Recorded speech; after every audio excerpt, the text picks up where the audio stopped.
everyone, my name is Ashley Keiser and I'm a junior WRTC major here at JMU. You might be a bit confused by the title of this video and the photo you are seeing now, so I'm going to explain how I am a Jew that likes to celebrate Christmas with my family. I am fully Jewish and had my bat mitzvah and went to Hebrew school until I was 13, yet my family still goes pretty hard for Christmas. Let me explain. Also, please enjoy any random cringy picture that I could find of these traditions. I guess you could say it all started when my mom met my dad, lol. They dated for a few months when my dad randomly broke up with my mom when things appeared to be going well.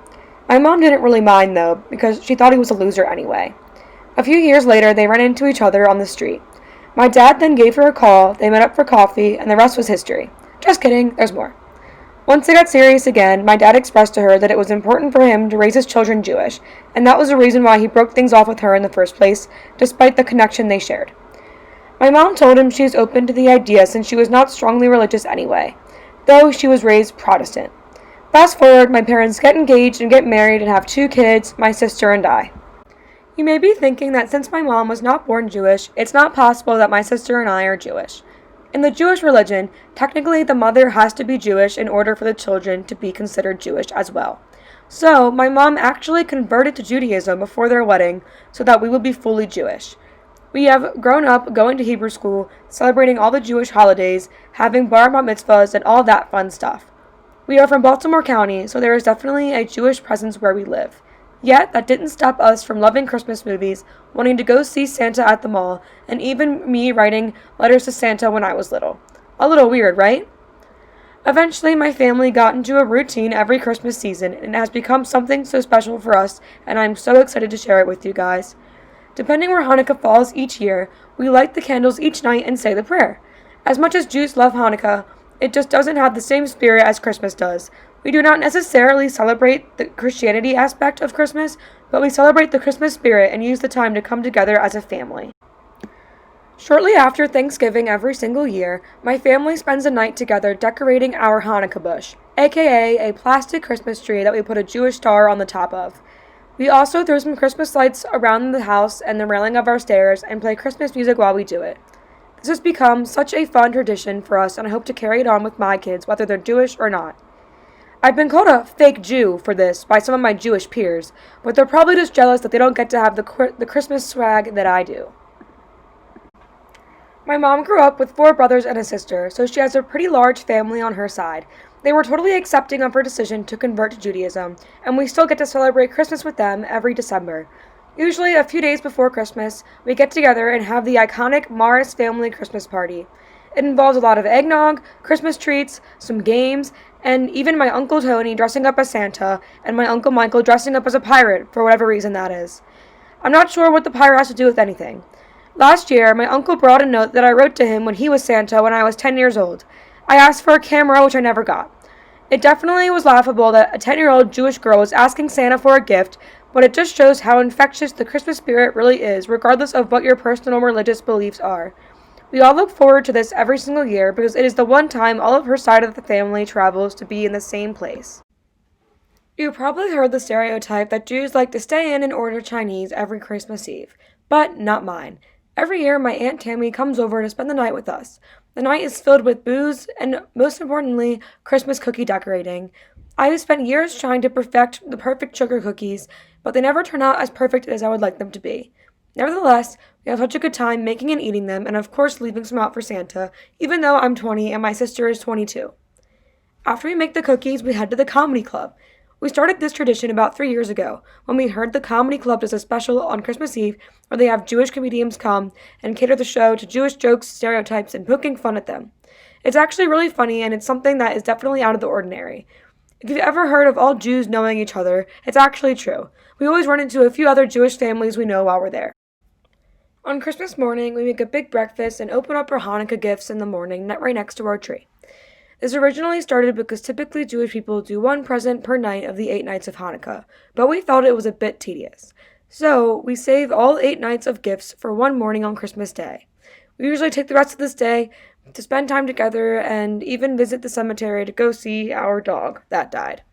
But it's not that sad. Anyways, this pretty much sums up what we do every single year.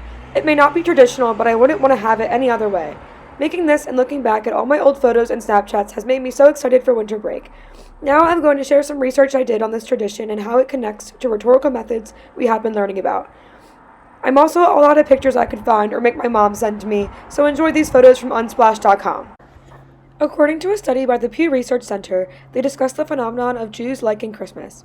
In Chapter 4 of their Portrait on Jewish Americans of 2013, they found that 32%, almost a third of American Jewish people, had a Christmas tree in their home last year.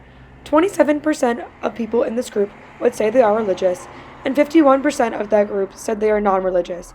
I was honestly shocked to find that there is such a large proportion of practicing Jews who have a Christmas tree in their home, just like my family.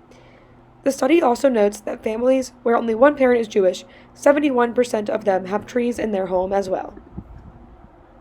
In this graphic from the same Pew Research study, this shows that American Jews are still actively participating in our sacred holidays, regardless of having a Christmas tree. 70% of Jewish Americans participate in a Seder on Passover, which is the highest Jewish holiday. In addition, 53% of Jewish Americans participate in fasting or partially fasting on Yom Kippur. Though not everyone is able to fast due to health reasons, so it's safe to say there is likely a higher percentage of people who honor the holiday of Yom Kippur. This proves that just because some Jewish people like the Christmas time of year, it does not at all take away from their Judaism. I think this roots back to the historical societal norm of Christmas. It seems that every last Friday of November, immediately after Thanksgiving, we are flooded with a visual rhetoric of Christmas. Every mall, every light post, every website and brand, basically everything you see everywhere you go is Christmas themed. People immediately throw lights up on their houses and are so excited for Christmas. Since Christmas is such a societal norm, it makes sense that people want to participate, even if they are not Christian. Our society is so conditioned to this Christmas norm that it becomes a custom that everybody wants to participate in. And honestly, I don't think this is such a bad thing. Of course, I know some Jewish people who refuse to have anything Christmas-like in their home and get offended when somebody says Merry Christmas to them at the grocery store instead of Happy Holidays, but that's not the case for me, personally. I don't think you have to identify as a Christian person to enjoy this time of year, and clearly me and my family are not alone in this. Ethos is also very relevant in the conversation of Christmas rhetoric that is seen all over this kind of year. Ethos and culture are closely related, and the ethos that underlies the Christmas rhetoric we see every season invokes a sense of belonging and coming together in all of us. The Christmas spirit has the power to invoke emotions within us, whether they are religious, a reminder of happy memories, or the excitement and happiness the holiday has. For example, do you ever see the Salvation Army collecting donations outside your grocery store dressed as Santa or an elf? That's ethos, appealing to your connection to this time and your emotions to get you to donate to a good cause. Similarly, this is what the effect has on people alike who are Jewish or not, who celebrate Christmas and love this time of year, leading them to spend money on Christmas things and celebrate it and promote it in their social media and their everyday lives. After doing a lot of research in the JMU Library's database, I stumbled upon an article written by Naomi Rockler called Friends, Judaism, and the Holiday Armadillo, Mapping a Rhetoric of Post-Identity Politics. It discusses the episode of the popular sitcom Friends, a show that I love and I'm sure you've probably watched before. In the episode, the one with the armadillo, Ross has custody of his 5-year-old son Ben, who is technically half Jewish from Ross's side, but Ben knows nothing about it and has not celebrated Hanukkah before, and he is only familiar with Christmas and Santa. So, in an attempt to educate him about it, Ross dresses up as the holiday armadillo to attempt to explain Hanukkah to him, but Ben has no interest until Chandler, another character on Friends, shows up in a Santa costume and convinces Ben to listen to the Hanukkah armadillo's story. After this, Ben eventually gets excited about Hanukkah and Christmas and gets to enjoy the both of them. Though this is just a funny episode, the article goes into depth about how relatable this is to identity and religion today. The author does criticize the writing of the episode because it does not fully explain anything else about Judaism other than Hanukkah, which is still filled with punchlines. Though Friends is meant to be entertaining and funny and not exactly educational, I don't see a huge problem with this, so I would likely disagree with the author there. But she does point out that the rhetoric used does coincide with post-identity politics, making it too normative to make Hanukkah and Judaism seem lesser just because they are less desirable, trendy, or popular.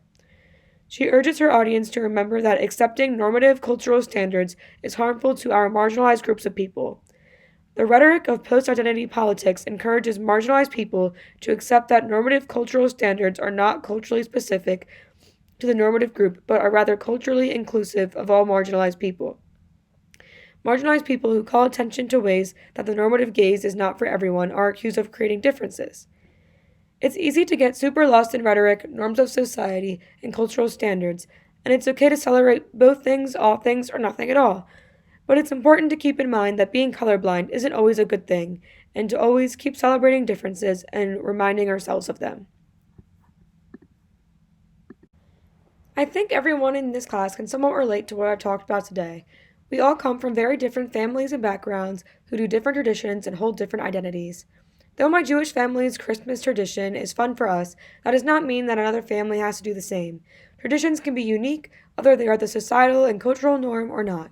Rhetorical methods play such a large role in our everyday lives and even in our personal and individual family traditions. I hope you have enjoyed learning a little bit more about my life, and I'm excited to see what everybody else has decided to present for the Solo Traditions project. Thank you so much for watching.